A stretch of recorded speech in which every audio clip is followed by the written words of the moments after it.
Assalamualaikum warahmatullahi wabarakatuh.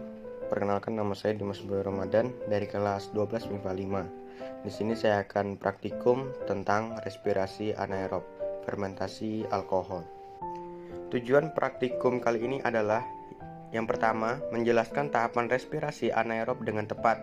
Kedua, melakukan percobaan respirasi anaerob atau fermentasi alkohol dengan tepat sesuai prosedur. Alat dan bahan yang digunakan adalah ragi, 3 buah balon, gula, air hangat, pengaduk, dan corong. Berikut ini adalah cara kerja.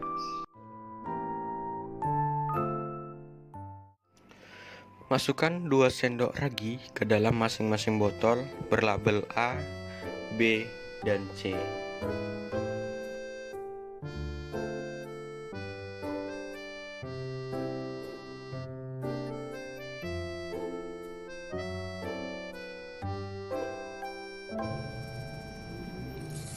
Masukkan 3 sendok gula ke dalam botol berlabel B dengan menggunakan corong.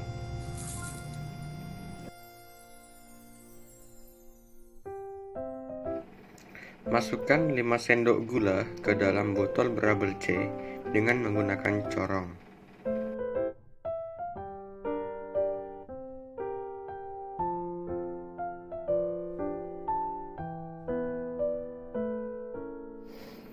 Masukkan air hangat pada masing-masing botol yang berlabel A, B, dan C dengan takaran kurang lebih 200 ml.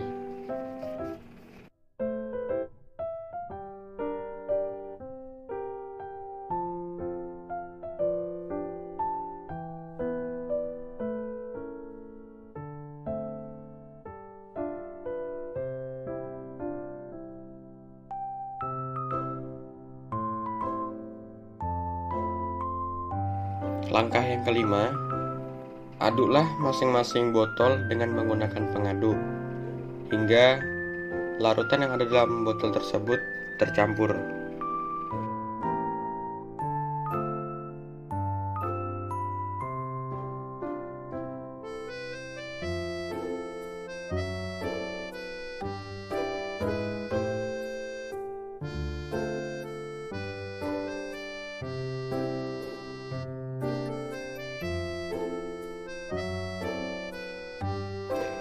Langkah yang keenam, pasang balon ke masing-masing botol berlabel A, B, dan C secara bersamaan.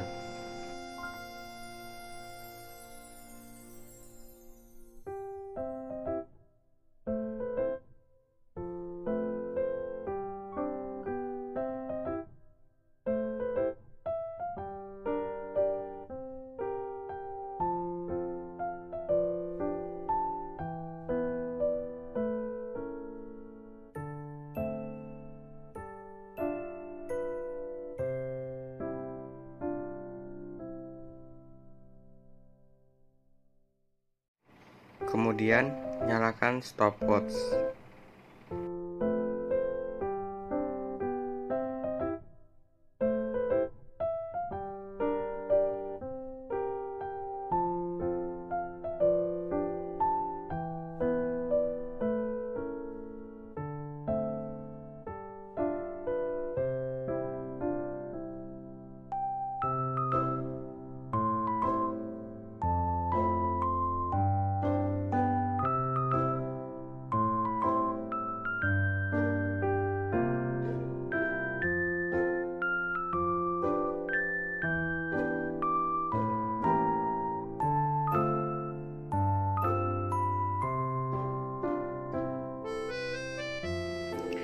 Pada tabel pengamatan dalam larutan dalam botol A, gelembung gas pada awal muncul sedikit, sedangkan di 15 menit muncul gelembung sedikit, dan pada 30 menit muncul gelembung tidak banyak.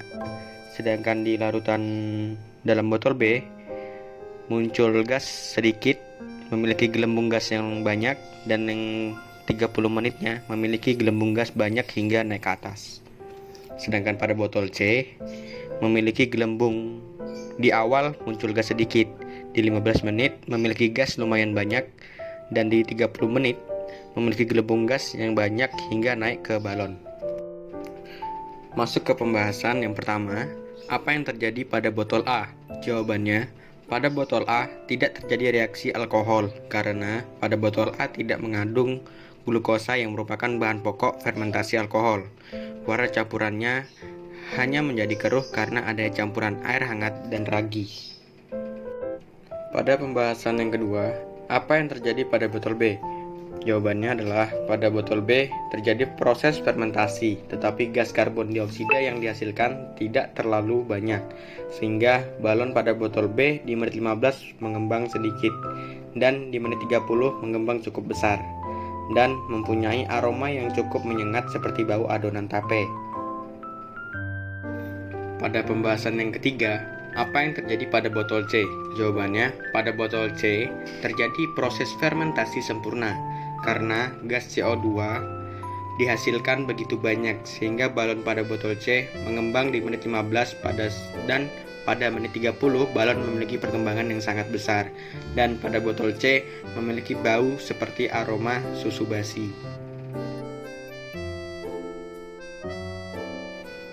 Masuk ke pertanyaan. Nomor 1.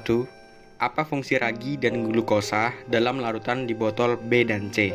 Jawabannya, fungsi ragi adalah sebagai zat yang berfungsi untuk memicu proses fermentasi, yang kemudian berfungsi menghasilkan alkohol, kemudian fungsi gula untuk menghasilkan ATP. Pertanyaan kedua, apakah terjadi perubahan secara signifikan pada larutan di botol A, B, dan C selama percobaan? Jelaskan alasannya. Jawabannya, perubahan secara signifikan terjadi pada botol B dan botol C karena perubahan terlihat jelas dari awal mula, dari 15 menit hingga 30 menit. Pada botol B dan C, keadaan gelembung gasnya mengalami perubahan secara bertahap dari yang awalnya muncul sedikit sampai volume gelembung gas naik ke permukaan botol. Begitupun dengan kondisi balon yang lama-kelamaan mengembang sampai besar. Pada botol A memiliki sedikit perubahan saja yang terlihat. Pada balon hanya terlihat sedikit perbedaan pada menit 30. 3. Apakah terdapat gelembung gas pada larutan botol A, B, dan C? Manakah yang lebih banyak? Gas apa yang terbentuk? Pada botol A memiliki gelembung gas yang tidak banyak. Pada botol B memiliki gelembung gas yang lumayan banyak. Dan untuk botol C terdapat gelembung yang sangat banyak. Gas yang terbentuk pada botol C adalah gas karbon dioksida atau CO2. 4. Mengapa balon pada botol B dan C mengembang? Besar mana pengembangannya balon pada botol B dan C? Mengapa itu bisa terjadi? Jawabannya, botol B dan botol C mengembang karena terjadi proses fermentasi. Botol C adalah botol yang memiliki fermentasi yang besar karena gula yang digunakan lebih banyak, yaitu 5 sendok. 5. Bagaimanakah bau atau aroma pada larutan botol A, B, dan C setelah balon dibuka? Apa yang menyebabkan timbulnya bau tersebut? Jawabannya, aroma yang dihasilkan pada balon A hanya aroma ragi karena tidak terjadi fermentasi. Sementara itu, pada botol B tercium aroma seperti adonan tape, sedangkan pada botol C tercium aroma seperti susu basi. 7. Apakah makanan yang dibuat dengan memakai ragi mengandung alkohol? Jawabannya, ya, karena makanan yang dibuat dengan bahan dasar ragi melewati proses yang dinamakan fermentasi aerob. Kesimpulan dari praktikum kali ini adalah fermentasi adalah proses pemecahan senyawa organik oleh mikroba yang berlangsung dalam anaerob dan menghasilkan energi. Dari praktikum kali ini, botol yang berhasil melakukan fermentasi yaitu botol B dan botol C karena terdapat gelembung gas yang terlihat dan memiliki